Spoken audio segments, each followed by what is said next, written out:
No, me parece que son compatibles, ¿no? Y lo vamos a demostrar esta noche. Eh, Legna Rodríguez Iglesias. Yo conocí a Legna hace ya unos años, más de los que me gustaría admitir. Estaba por casualidad con Eli en la Feria del Libro. Me iban a entrevistar o tenía que leer un texto para Unión Radio. Unión Radio. Y era un día precioso de la Feria del Libro. Llegué yo y me encontré con este personaje diminuto, tatuado, tímido, que cogió el micrófono y empezó a recitar un poema sobre, creo que el poema se titulaba Chupar las piedras, Sí, si no me equivoco, puede ¿no? ser. Y empieza con esa música, y esa música inmediatamente me lleva a León Felipe y uno de sus poemas, el poema Como tú, que es sobre una piedra, o en el que él usa la piedra como una metáfora de su vida. Y luego me lleva a otro poema, que es el poema que se aprenden los niños brasileños de memoria, de Carlos Drummond de Andrade, sobre una piedra atravesada en el medio del camino. Y ella seguía atrás chupando piedras, chupando piedras. Y ese poema me lleva a un poema de Frost, que es el de el camino no recorrido, como sea que se traduce aquello. Y en realidad lo que estaba pasando era lo que tú estabas construyendo, eran tus piedras, unas piedras ásperas. O sea, la misma imagen de chupar una piedra es tan extraña, ¿no? Y me di cuenta inmediatamente de que estaba frente a un artista, porque solo un artista puede evocar todas esas cosas con un poema, ¿no? Y bueno, es la demostración fehaciente de que Miami y literatura no son oxímoros necesariamente, ¿no? Lina nació en Camagüey, ¿verdad? Sí, eres hija de dos ingenieros agrónomos, ¿no? Te formaste en teatro, la poesía siempre te ha perseguido, de hecho te formas en dramaturgia, pero en un sitio que se llama Nicolás Guillén, ¿no? Ya voy a hablar. Ahora, buenas tardes, primero. Y gracias, Camila, por todo eso que dijiste de las piedras. Yo también quiero agradecer antes de responderte al lugar que es hermoso, a quien lo dirige, a la editorial que ha preparado estas charlas, pero sobre todo a las personas que han venido, que siempre son como, bueno, ¿no? El premio, que alguien te escuche. Yo en realidad estudié en una escuela de instructores de arte que tenía en la escuela, escribía por ahí y escribía como muy jovencita, mucho antes de encontrar el teatro. Quieren abarcar a veces, no saben qué, y ya me di cuenta de eso, que no podía enfrentarme a personas representando algo, ¿no? Yo me siento muy bien leyendo públicamente, pero en realidad como dialogar con personas es como para mí, como balbuceo siempre, no puedo expresar lo que quiero, lo que pienso, es difícil, y eso en teatro no se puede. Hay un epígrafe que usas en una de tus memorias, porque yo creo que es un libro de memorias y ya luego vamos a hablar de eso. Dice lo siguiente: solo escribiendo puedo pensar las cosas hasta el final, de Wim Wenders, ¿no? Yo sentí eso durante los textos, ¿no? Que tú en realidad le entras desde la curiosidad, haciéndote una pregunta y tratas de responderle, no necesariamente le respondes, ¿no? ¿Puedes hablarnos un poco de ese proceso? Sí, bueno, este libro en particular, Princesa Miami, es un libro que obtuvo un premio de testimonio, ensayo testimonio, ¿no? Porque está en esas márgenes de ensayo, entre comillas, no académico, crónica, testimonio, memoria puede ser, ¿no? Pero totalmente cierto, ¿no? Lo escribí para poder entender el lugar, ¿no? Entonces, y por supuesto que no lo entendí, todavía no lo entiendo, y todavía no entiendo muchas cosas. Pero sí, creo que cuando leí ese texto de Wenders, me identifiqué mucho con esa sensación de ignorancia, ¿no? Y de conocimiento a través de la escritura. A través de la escritura hay se dispara un conocimiento. Para mí la escritura, la poesía, la escritura es pensamiento. Entonces ahí sí, totalmente. Me quedé así como, esto es lo que yo quiero hacer, lo que yo hago. Ahora un estornudo, ¿no? Todo esto arranca con una comisión, ¿no? De una revista, una publicación digital que se llama El Estornudo, ¿no? Sí, el libro, la idea del libro fue primero que los textos. Yo empecé esta columna sobre Miami, que se llama, ¿cómo era que se llamaba? No me acuerdo cómo era que se llamaba, cuando las cosas no son importantes. Ahí lo digo en el prólogo. Bueno, es una columna sobre Miami que me proponen para que se publique como libro. Y era una columna donde yo tenía la libertad de escribir todo lo que yo viera, todo lo que me interesara de Miami o no me interesara. Y ese proyecto se canceló a mitad de tiempo, ¿no? Antes de que yo pudiera terminar de decir, de conformar un libro.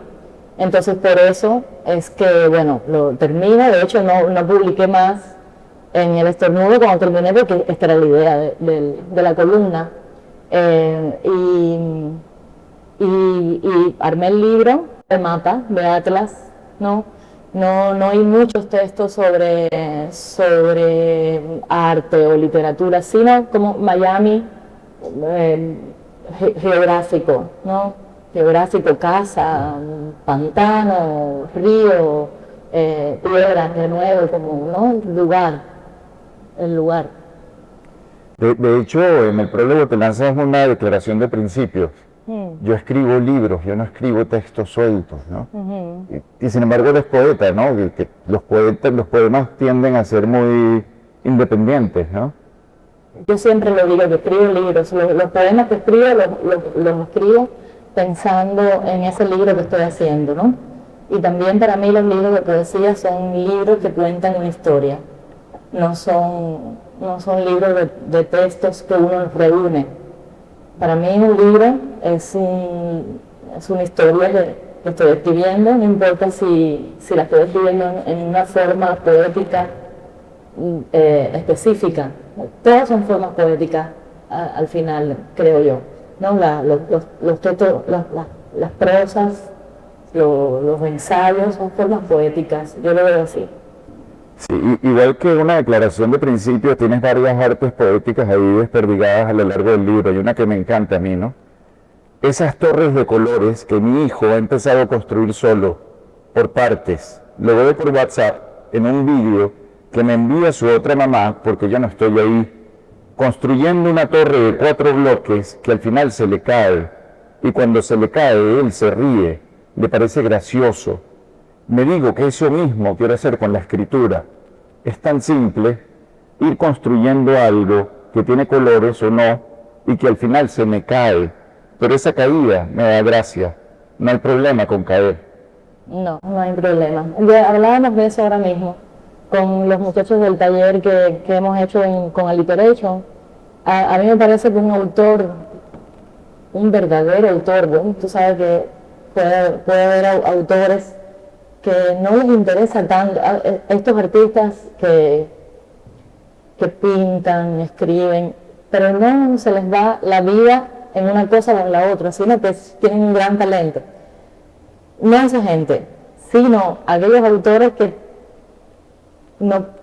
escribir es respirar, pueden, yo creo perfectamente, escribir libros malos, escribir libros que caen, escribir libros sublimes, escribir regulares. Esos son sus libros, ese es su trabajo, esa es su obra, y tú la lees o no. Es tu problema, ¿no? Ese es tu problema. Y hablábamos de Lidia Cabrera, que es tan importante para mí como lectora y como escritora. Es decir, lo que Lidia hacía era anotar, copiar y pensar. Y entonces hay librillos, no libritos, sino librillos, que son pura nada, ¿no? ¿Qué importancia tiene eso? Que lo escribió una persona que respiraba de esa manera. Imagínate. Miami, tu venida a Miami. Cuando llegaste, el oficial de aduana te preguntó por qué te querías venir. ¿Qué le dijiste tú al oficial de aduanas y por qué? Lo escribí, ahora temo mentir, no me acuerdo bien. Tengo sed. Vine porque tengo sed y porque tengo hambre. Es que acabo de revisar un texto, una novela que debe salir este año, donde también hablo de esa llegada. Esa llegada fue donde yo vi por primera vez una máquina tragaperras, me gusta decir, porque es bello. La palabra tragaperras, tragamonedas. Una máquina de monedas, pero que también se puede decir tragaperras, y cuando yo descubrí esa palabra era como, esta es la palabra, porque las palabras con G además son hermosas, ¿no? Como goma, traga, perras, ¿no? Y sí, nos pasamos el día entero. Ahí empieza la novela con es una novela de ficción, no es autoficción, es de ficción, pero empieza la novela con un episodio donde ese personaje llega y se pasa un día entero en aquella oficina horrible, porque está llena de gente, ahí sedientos y sin dinero, que llegan de Cuba sin dinero para comprarse un agua en la tragaperras, y la tragaperras está ahí por gusto. Estas personas vienen a quedarse en Estados Unidos o a hacer un papel sin dinero, sin dólares. ¿Qué hace esa cosa allí? No podíamos comprar, y estaba la máquina con el agua frente a uno. Yo creo que eso te llama sed, ahí. Y los Snickers y los Milky Way. ¿Cómo era la canción esa que yo me acordé el otro día? Tú estás tan buena que cuando uno te ve, ¿no? ¿Cómo? No, y me acordé de esa canción el otro día y la escuché, bellísima. Tú estás tan buena, eres como un Milky Way que cuando uno lo ve lo quiere morder. Te la quieres comer, ¿no? Ay, eso es una cosa maravilla, ¿no? Las formas poéticas en las canciones. Y en las ciudades las formas eróticas o sexuales, ¿no? Porque te encuentras con una ciudad muy, muy sexual. Y te encuentras la sexualidad en todas partes, ¿no? En imágenes muy fuertes, un condón tirado en un piso de un hotel. Encuentras muchas imágenes fálicas a lo largo de ese camino. Pero lo que no estoy seguro de si encuentras es sensualidad. Miami es una ciudad sexual y no es sensual. El problema siempre son las personas, ¿no? Y yo creo que las personas son... Sí, yo soy una persona sexual. Entonces, ¿cómo enfrento el lugar? Lo enfrento de esa manera. Tal vez lo que el otro ve no es lo que yo veo, pero sí, yo soy muy sexual en el sentido sobre todo mental. Y puede ser que lo que tú dices es cierto, ¿no? Es muy ríspido, sobre todo lo que cuenta el libro, que es esta experiencia de la persona que llega a adaptarse, ¿no? La experiencia de adaptación es ríspida en cualquier caso, pero sí, yo creo que Miami es muy sexual y sensual menos. Y es muy sexual y sobre todo porque es latina. Eso no lo encuentras, yo creo, que en otro... las cosas que yo oigo en español es porque somos nosotros, ¿no? Son venezolanos, mexicanos, nicaragüenses, lo que se le ocurre a ese tipo de personas que viven en ese continente, para quedarme yo lejos de eso, ¿no? Como si yo fuera extranjera de ellos también. Lo que se le ocurre decir a la gente que habla en español, que viene de ese continente, es maravilloso. Y es sexual, muy sexual, siempre. Tú dices que eres una persona muy sexual, ¿no? Pero te tengo que confesar que la concepción de ese mí tiene algo como de milagroso, ¿no? Casi religioso y en cierta medida virginal, ¿no? Sí, puede ser. Es una concepción individualista. Que malo, creo que es malo decir esa palabra en estos momentos, pero yo sí, es una concepción individualista. Sí, es una idea, un pensamiento, un deseo mío. Y en el libro está incluida esa crónica tan preciada para mí de cómo quedé embarazada, que no está publicada en línea, no pertenece a las crónicas del estornudo. No, es una aparte. Pero sí, es bastante poderoso, si poderoso pudiera ser sinónimo de virginal. Pero eso es sexual también, lo virginal. Hablando de poderes, ¿no? Tú crees en los animales de poder, ¿no? Por cierto, todo lo que yo estoy contando está en estas crónicas, ¿eh? No es que se me ocurrió a mí o que estuve investigando por 3 años a Lena, cosa que me hubiera encantado hacer, ¿no? Pero en realidad les estoy haciendo un paseo por el libro y creo que al hacerlo como que se ve y se nota mucho la potencia, ¿no? Y uno de los temas, que es un tema además que te redefinió a ti completamente, sí, es la maternidad. Sí, absolutamente. Y en la maternidad está semí, pero ¿qué es un semí? Más allá del niño, ¿no? Ya vamos a entrar ahí. ¿Qué? Semí es una palabra taína. Taína, ¿no? Taína, que significa deidad. Entonces, los taínos de Puerto Rico, las Islas Caribes, pero sobre todo Puerto Rico, Dominicana, un poco Cuba, tenían semíes, adoraban semíes, ¿no? Entonces él es son dioses, son dioses llevados a, ¿no?, la figura. Y yo me acuerdo que, lo cuento, que estaba en México, en la feria de Oaxaca, cuando me regalaron de ediciones o compré, ya no me acuerdo si lo compré o me los regalaron. De todas maneras, era un regalo. Las ediciones de Paradiso y de O Piano Licario de Lezama Lima, de José Lezama Lima. Y entonces yo me acordé, cuando abrí el libro, de esa palabra que Lezama usa por eso, por supuesto. Es el nombre de un personaje. No se llama José Semí, se llama el personaje de Lezama, pero no se llama así porque, se llama así probablemente porque está él como dialogando con la tradición taína. Y entonces yo dije, así se va a llamar este niño. Y le dije a Laura que se llamaba así el niño, y yo tenía creo que 10 semanas o 9, y me dijo, pero ¿y si es hembra? Y le dije, no es hembra, es un niño. Estaba muy segura, y también estaba segura de que se iba a llamar así. Bueno, si es hembra, está bien, le ponemos con Z, que también se puede poner semí con Z, se puede escribir de las dos maneras, parece. Y con Z suena hembra, pero no sé, era un semí para mí.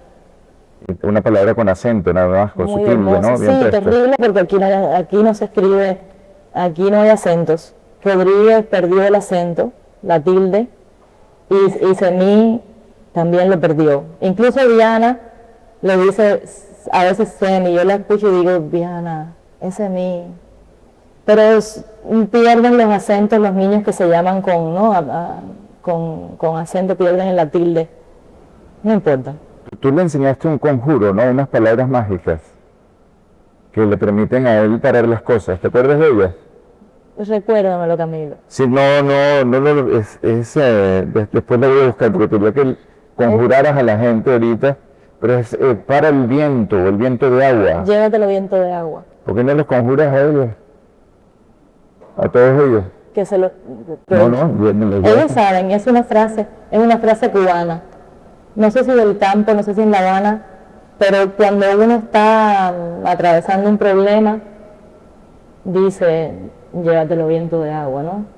La gente decía, puede ser una persona, puede ser una cosa mala que está pasando, llévatela viento de agua. Y el viento de agua se arrasa, ¿no? Esa es la metáfora bellísima. Llévatela viento de agua porque es el único viento que se puede llevar lo malo. Qué bien. cuando llegas a Miami, volvamos al principio otra vez, te encuentras, entras a los supermercados, ¿no? Y haces un paralelismo en una de las crónicas sobre la banalización del mal, ¿no? Y los animales muertos, ¿no? También dices al principio, me llamó mucho la atención, que te gusta mucho Trader Joe's, pero no vuelves a hablar de Trader Joe's más nunca, y de repente el mundo se convierte en Publix, y es Publix acá y Publix para allá. ¿Qué pasó? Como un vecino. Bueno, porque Publix es tu neighbor. Tu neighbor es Publix. Está hecho para eso, para que tú gastes ahí. Hay un Publix en cada esquina. Pero mi experiencia con Trader Joe's es que yo descubrí ese mercado sola y por casualidad.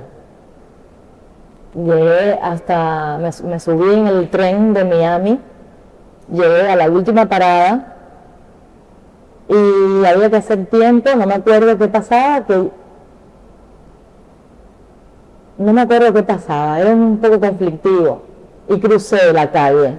Y cuando yo crucé entré a un lugar que se llamaba así y me quedé como, esta tienda es más parecida a lo que yo quiero, ¿no? Esta tienda es más parecida a lo que yo quiero porque Publix era cara, el otro era apestoso, el otro era otra cosa y así sucesivamente y lo sigo pensando.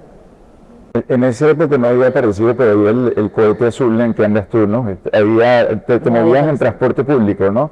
Sí, en bicicleta y subía la bicicleta al tren o si no al bus. Y tenía que estar pensando todo el tiempo ando en bicicleta porque no me iba a acordar, porque no son así los buses en las guaguas en Cuba, no tienen para poner la bicicleta. Y era como se me va a olvidar la bicicleta un día, pero... Y te tatuaste una, ¿no?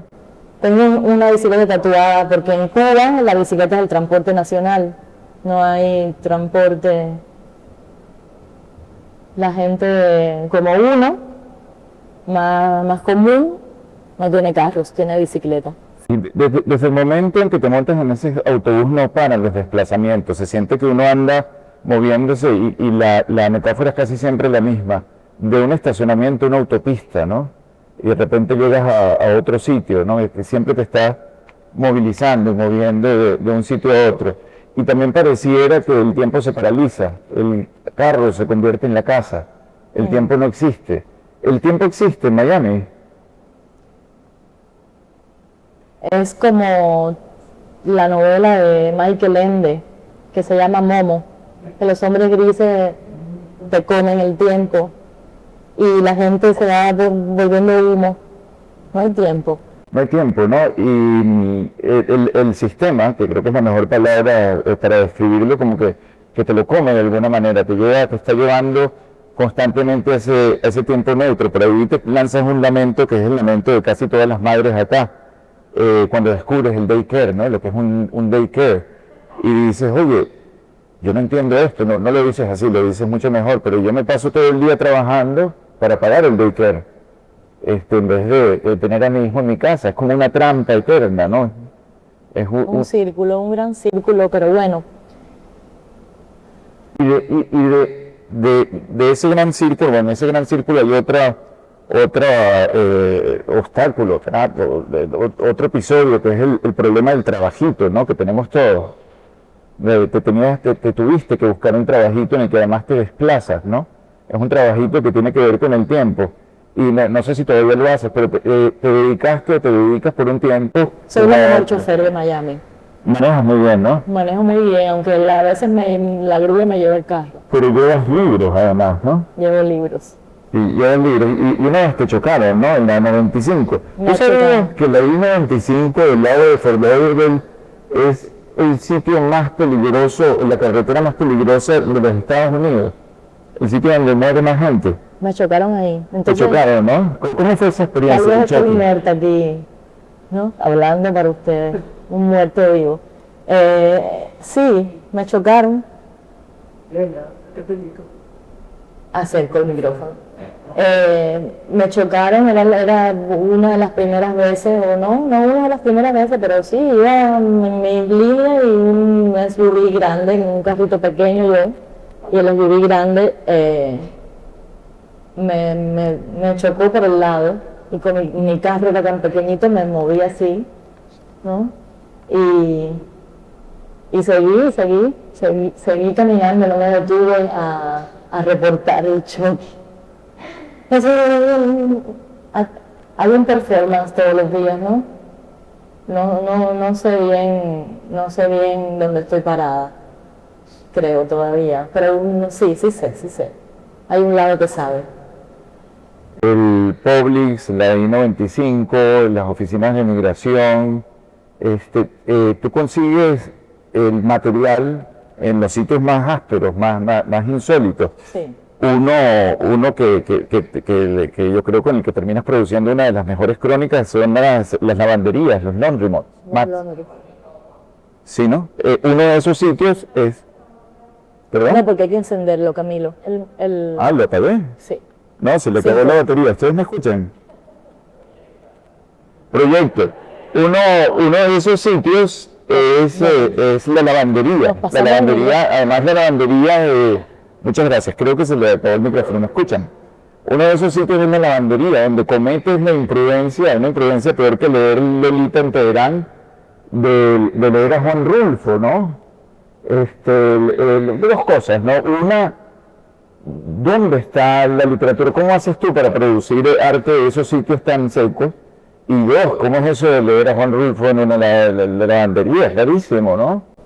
Sí, es de mis novelas preferidas, Pedro Páramo. Y también los cuentos de Rulfo son de mis preferidos. Entonces, contrastar es hermoso, ¿no? Yo creo que hablamos de eso en el taller, de los contrastes y del rizoma. ¿Cómo te vas de este espacio y llegas aquí en un segundo, escribiendo, ¿no? A mí me interesa mucho eso. Y también en la vida real, creo que me deslizo para otro lado. Es la única forma, yo creo, de sentarse en un laundry, hacer algo más que no sea esperar de ahí la espuma. El libro tiene un subtítulo, Atlas Político y de Población. Sí. Yo creo que también es un manual de instrucciones, y es un manual de instrucciones para el recién llegado, ¿no? Por ejemplo, en un poema que está tirado ahí, porque de vez en cuando lanzas algún poema, aprendí más sobre cómo sacar una licencia de conducir que cuando hice el examen. Yo no sé si ustedes sabían que hay que estacionarse a un pie de la acera, ¿no? Pero esas instrucciones, que son muy prácticas además, a veces son tomadas, creo que literalmente, de los manuales de instrucciones, son constantes. Por ejemplo, aprendí cómo no envenenarme cuando me ponen la carpa de las termitas en la casa, ¿no? Cómo estacionar el carro sin que me lo lleven.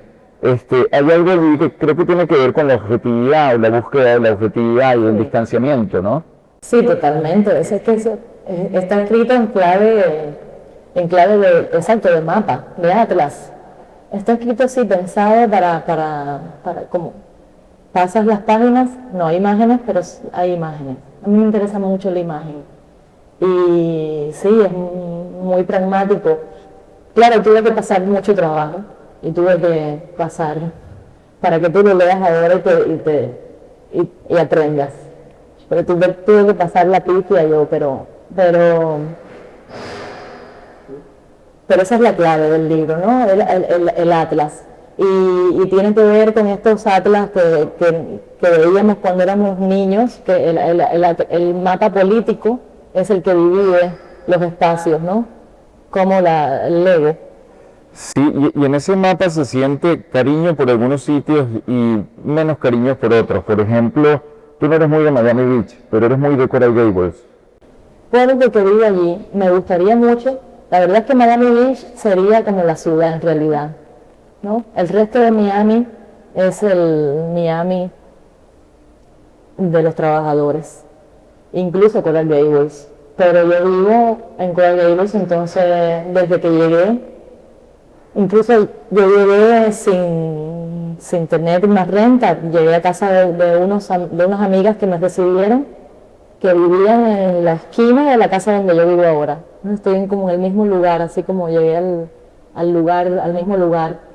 Y desplazarse siempre es más complicado a Miami Beach, pero bueno, ese es mi trabajo, desplazarme. Y en ese desplazamiento el tiempo desaparece, y ese tiempo desaparecido está también en los espacios más áridos, y en los espacios más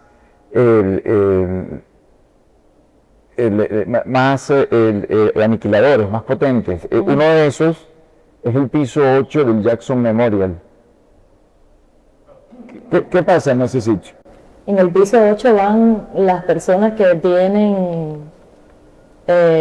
infartos o paros cardíacos, respiratorios, cerebrales, las personas en coma.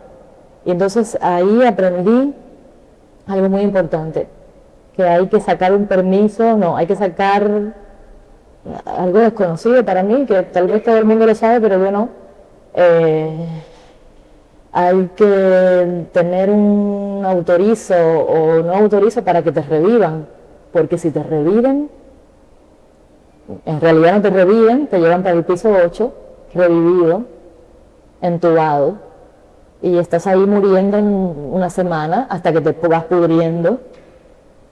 Dicho así, es un poema, pero es un poema cruel. Te vas pudriendo, por supuesto, porque no estás vivo y de todas formas ese cerebro ya murió, los órganos murieron, y a veces revives, te quedas así, del piso 8 vas para un home, así. Entonces es bueno tener ese no autorizo, para que cuando venga la ambulancia no me revivan. El piso 8 es ese, y yo vi ahí 4 horas, estuve 5, cómo separaban los cuerpos, ¿no? Se detenían, muy fuerte la experiencia, así, de una persona cercana y querida para mí estaba, y yo veía pasar cómo sonaban las alertas, las alarmas de que se había detenido un cuerpo ya completamente, pero si no se detiene, creo que es casi peor. Tú eres fotógrafa también, ¿no? No, Pero tomas fotos. me entretengo. Pero te interesan las artes plásticas, ¿no? Me encantan, sí, me gusta mucho, me gusta mucho todo lo visual, el cine, el cine yo creo, y las artes plásticas, pero también la música cualquiera, la música que me guste, tienen un gran poder y también influencia sobre mi percepción de las cosas a través de eso, a través del cine, sí, me interesa mucho las artes visuales, sí. Sí, una vez Jorge Pérez te comisionó algo, ¿no? Sí, buenísimo, me salvó la vida. ¿Quién es Jorge Pérez? Perdón, para quienes no sepan. Es un millonario y empresario y pienso que dirigente de Miami, ¿no? En zonas que uno no entiende, ni yo tampoco todavía, pero es un millonario. ¿Y te recitó algo? No, ¿No te recitó un poema de Virgilio? en el libro. Sí, una de las cosas que tiene el libro es que tiene mucho sentido del humor y mucha felicidad, incluso cuando toca temas muy difíciles. Hay una periodista, no recuerdo el nombre porque apenas lo leí ayer, americana, escritora también, que te preguntaba o te decía, oye, no entiendo, pero tú escribes sobre las cosas más horribles y uno encuentra alegría de alguna manera. Es algo Sí. como que viene en tono, que no... Me interesa mucho, sí, el humor. Me interesa mucho el humor. Creo que el humor, la risa, yo creo que la risa es también pensamiento, reírte. No lo logras en la vida real, pero escribiendo lo puedo lograr. A veces uno no logra reírse frente a cosas terribles y frente a actitudes humanas, ¿no? Todo el tiempo estamos enfrentándonos al otro. No logras reírte, pero al escribirlo sí. Al escribir lo que sea, tú te ríes y piensas. Tú, la poesía como que te persigue de una manera u otra. Tu nombre es un palíndromo, ¿no? Mi nombre no es exactamente un palíndromo, pero sí es una palabra al revés. Ajá. Que me llamo Legna porque mi abuelo se llamaba Ángel. Entonces mi mamá quería ponerme el nombre de su padre, que es tan importante, el patriarca. Esa palabra patriarca es importante en Cuba y yo me llamo como mi abuelo, pero al revés. Mm. El cielo sobre Miami. El cielo que tenemos aquí es el mismo cielo de Camagüey.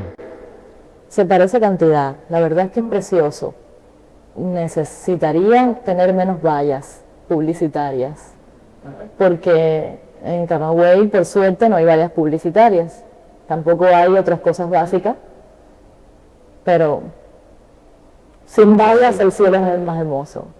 Pero tú también viviste en La Habana, ¿no? Un tiempo, ¿no? Sí, ¿Cuál fue ese tránsito? ¿Camagüey toda tu vida? Camagüey, Habana, Habana, Miami. Habana, Miami, ¿no?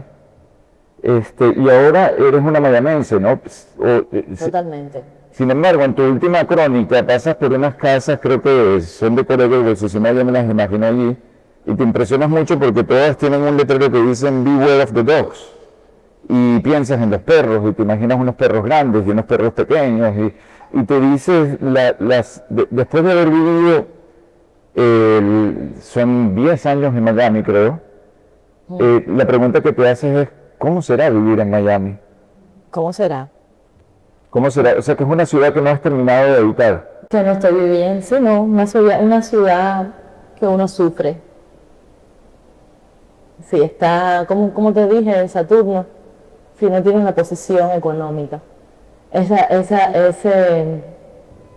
Estábamos hablando de Saturno y yo, y me acordé, y salió en la convención ese sintagma tan hermoso, pero tan triste, ¿no? Posición económica. Estaría bueno para titular algo así. Sí, el emigrante en realidad no logra vivir, es un zombie, casi. Yo siento un cambio de tono en tu trabajo y también un poco en el libro cuando lo tocas entre Semí y antes de Semí.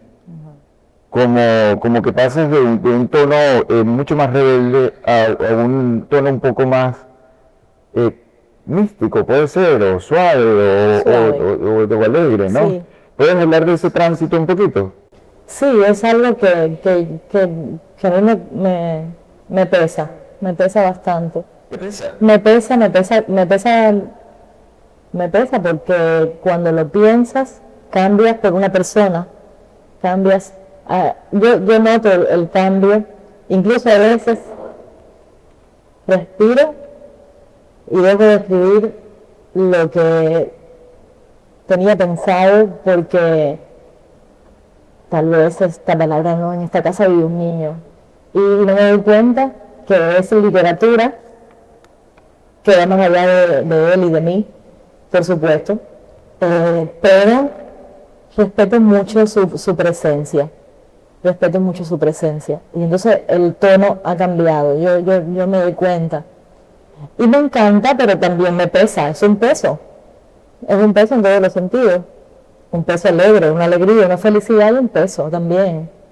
Porque te detiene. Sí, no, yo tengo 3 pesos. ¿Otra vez se fue esto? Sí, no sé si está vivo o no. Animales de poder, que te había preguntado antes. ¿Tienes un animal de poder? Tortuga, ¿Tortuga? no me acuerdo. No, te lo pregunto ahora, no. Un animal de poder. Yo no soy muy, tú sabes, yo no creo en la poesía, para empezar.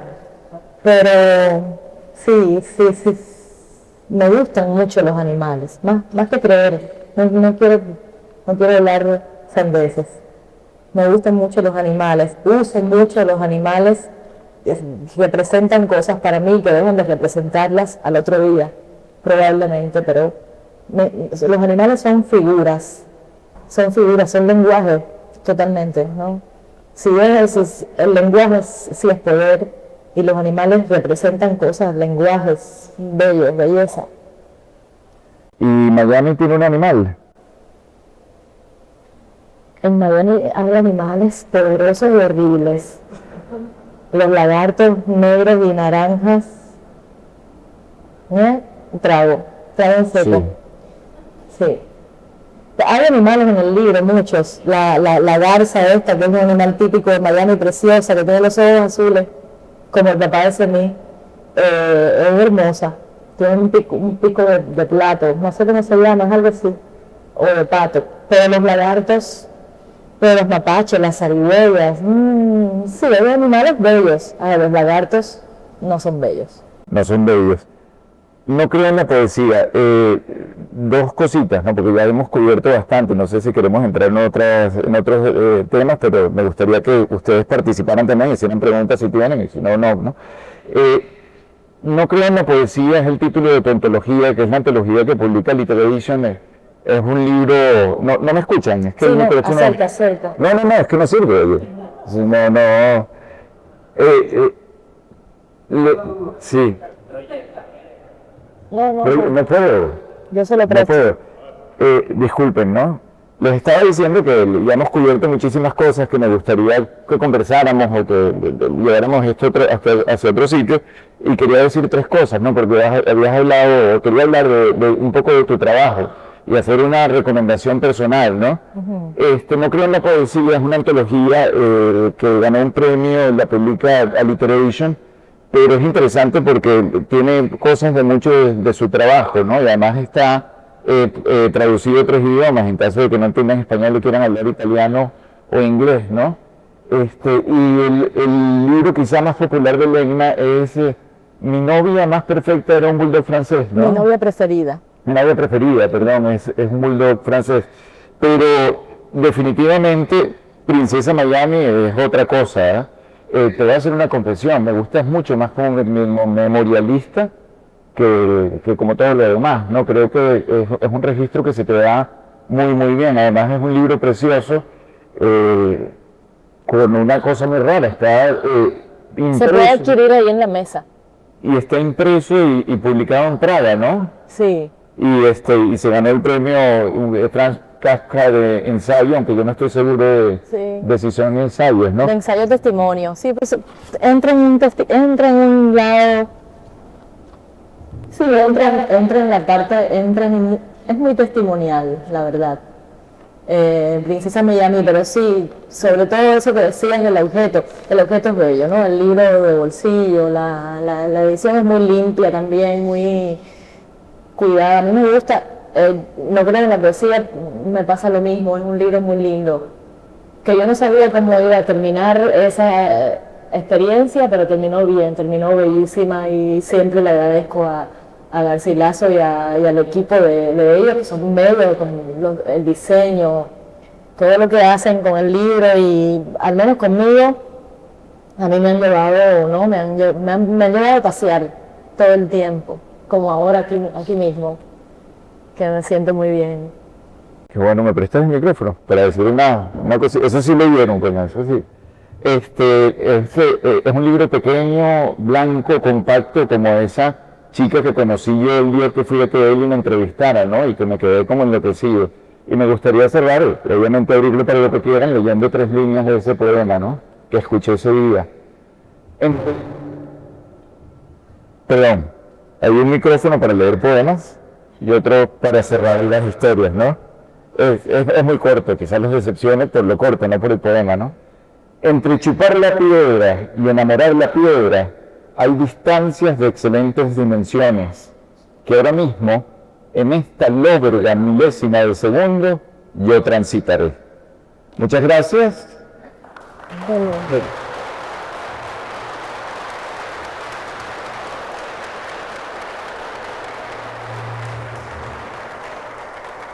Estamos bien, ¿no? No sé si quieren hablar un poco sobre el libro con la autora o sobre Miami y literatura en general. Vienen todas esas charlas de las que habló Garcilaso. No sé si quieren hablar, no estoy muy acostumbrado al... ¿Perdón? Sí, si tienen alguna pregunta, venga, si quieren hacer algún comentario, los temas son todos abiertos y estamos en familia aquí, que yo veo muchos amigos, ¿no? Yo quiero decirte, Camilo, quiero darte las gracias, espérate, antes de que... Perdón. Antes de que alguien haga una pregunta, pues si no la hacen también, quiero darte las gracias por todo lo que has hecho, todo lo que has dicho, por ese final, y también quiero decirte que yo no me acuerdo de ese día que tú estás contando, no me acuerdo de nada. Me acuerdo de ti, pero definitivamente pasó. Me acuerdo de ti en la librería Altamira. Es muy difícil después de ser mí, también se me han olvidado tantas cosas importantes. Pero me acuerdo de ti mucho, que hablábamos en la librería. Claro, ¿te acuerdas? fuimos a Y comprar con uno. Marlo o el hombre de la poeteca, te asocio con Marlo. Claro, no, bueno, ahí nos conocimos un poco más, pero yo te conozco a través de tu trabajo, sobre todo. Y te agradezco mucho el libro, el último libro, sobre todo, de verdad lo he disfrutado bastante. Pero mira, más que declaraciones de amores, me interesa lo que alguien quiera o no quiera decir, y si no nos callamos y nos emborrachamos y nos tiramos al piso, lo que haga falta, ¿eh? No sé, si tú tienes otra propuesta, ¿eh? Totalmente. El señor Bravo. Con el globo. Ese globo es Miami. Yo imagino que sean que soldado y llevar el por otro lado y en generarse por hasta los problemas que soltaste acá, ¿verdad? Y que eso de estar en la hornilla esperando de todo. Entonces es cagado por el cuarto. Escucha, no es preocupante lo que yo sentí que era como una edición o censura a ti misma por cómo te puedes leer ese libro. A eso lo estaba pidiendo. Como con la conciencia de qué imagen le voy a dejar a mí. Sí, yo siento es decir, después de que naciera el niño, incluso en el embarazo yo escribí un libro para él, de poemas para adultos, de poemas, y también un libro de poemas para niños, que son distintos, los dos libros.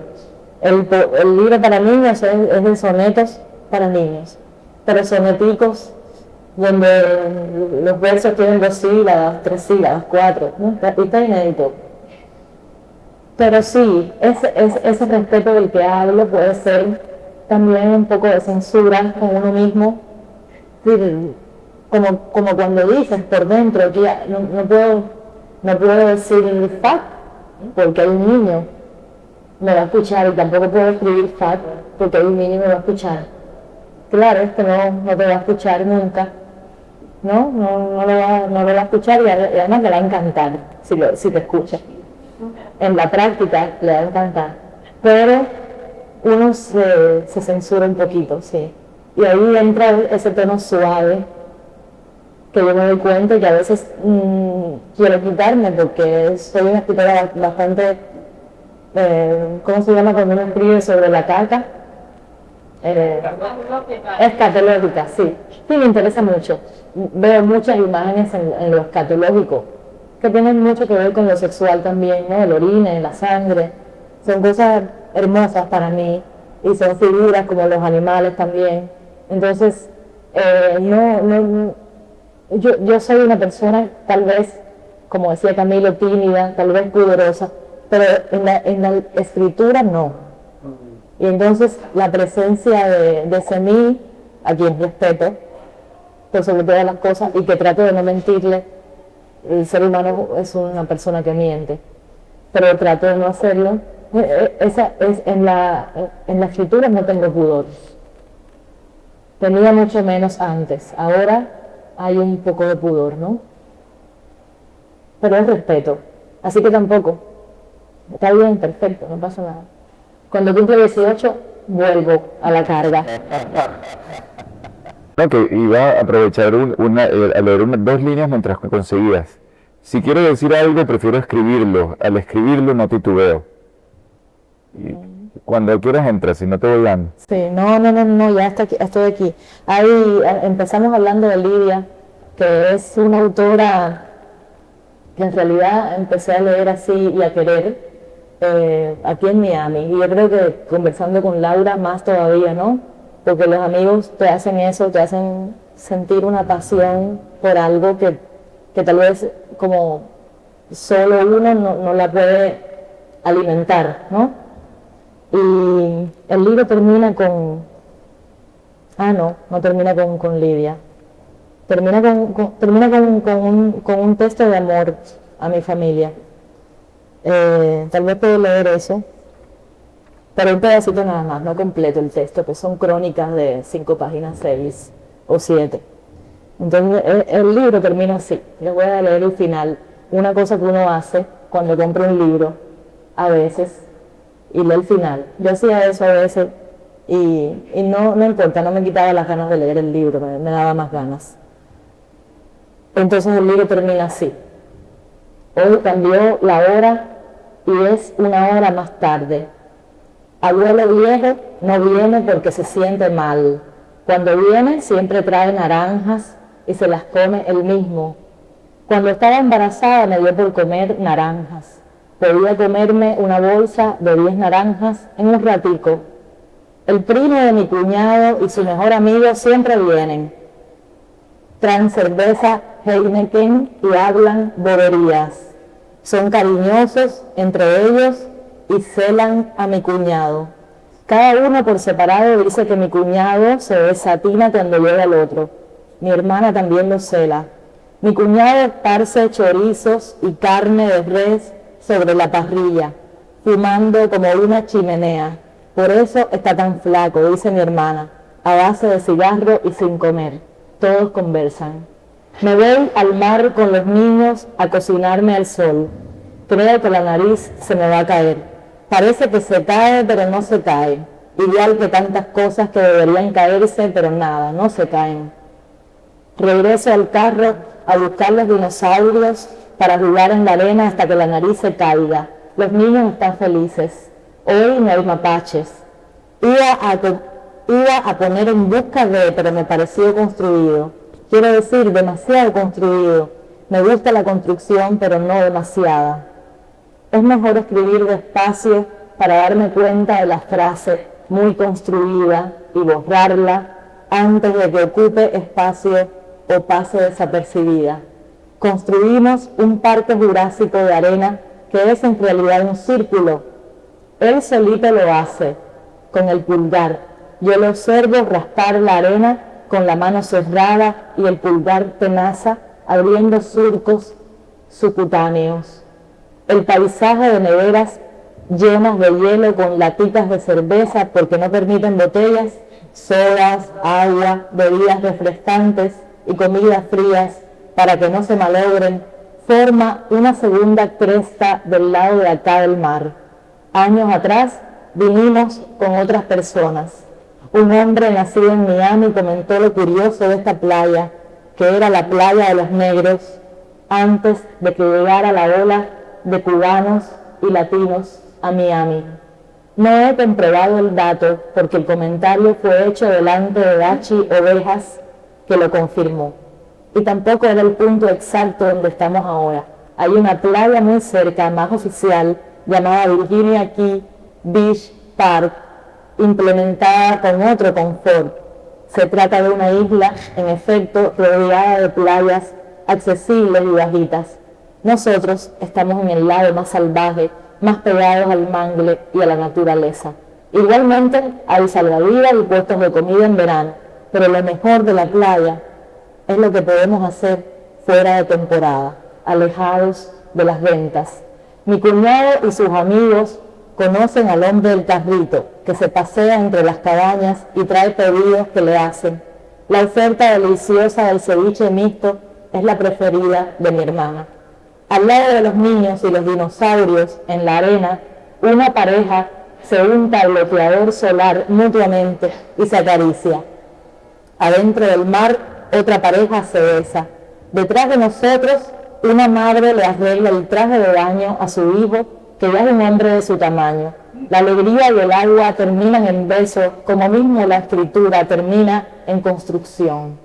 Mi hijo besa a mi sobrina besa a mi hermana besa a mi cuñado, que también la besa, en traje de uso profesional. Mi cuñado juega con su primo como dos niños. El primo de mi cuñado me alcanza una cerveza. Me dice que la argolla de mi nariz es muy grande, que me la cambie. Y mi cuñado le dice que no sea fresco, que eso se llama septum, no argolla, y que me queda muy bien. Yo beso a mi hijo, lo abrazo, lo aprieto aprovechando cada segundo, aunque el sol me haga heridas y la nariz se me caiga.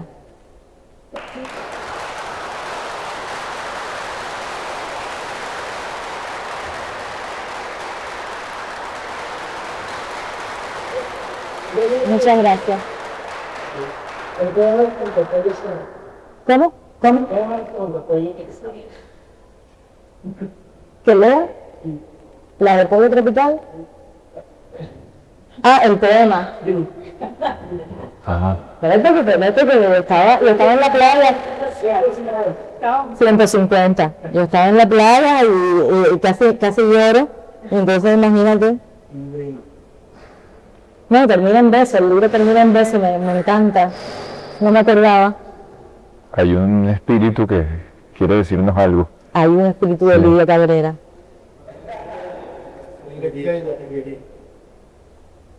150. Aquí está. No.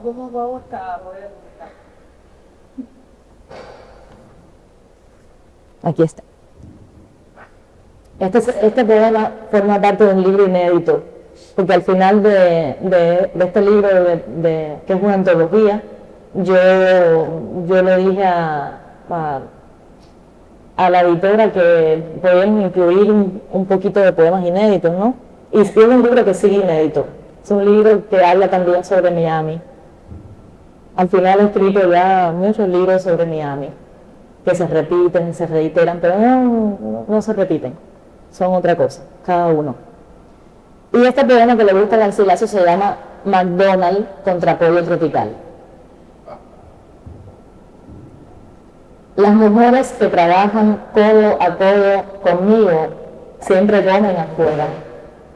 El grupo es impar, pero así todo se divide en dos.